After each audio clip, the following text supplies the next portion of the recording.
I spent 3 hours building something out of Lego. So the first thing that I'm going to be starting with is looking up some reference images so I know all the details that I need to add and how big I need to make it.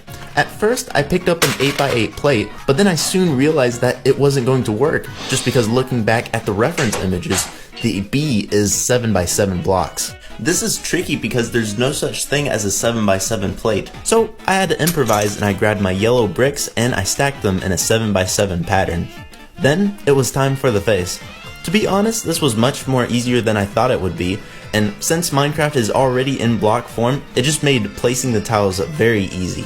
After that, I placed down the eyes and then I added the antennas.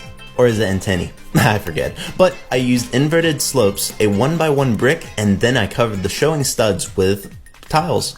Then I just continued working on the body until I added headlight bricks with a 1x1 plate, which will be for the wings later on.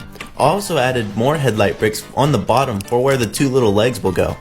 Then I continue with the alternating yellow and brown pattern until I add more headlight bricks for the back legs.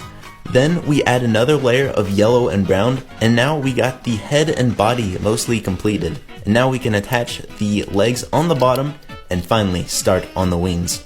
The wings are very tricky because they are so thin. So I had to make an outline of the shape of the wings that I wanted. And then I grabbed my clear parts to fill in the gaps and to connect the white tiles together. Once I finished that, I built a reversed version of the other one.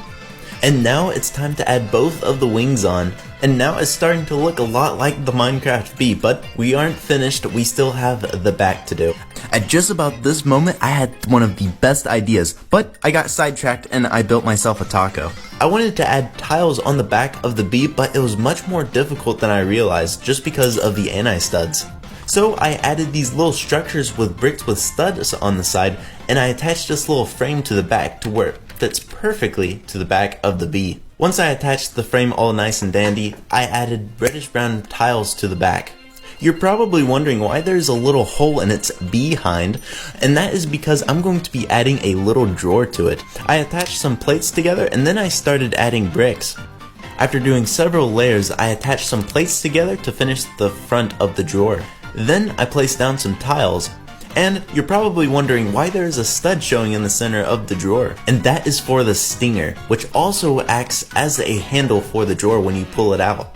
And then we can just slide the drawer right in and the bee is now complete.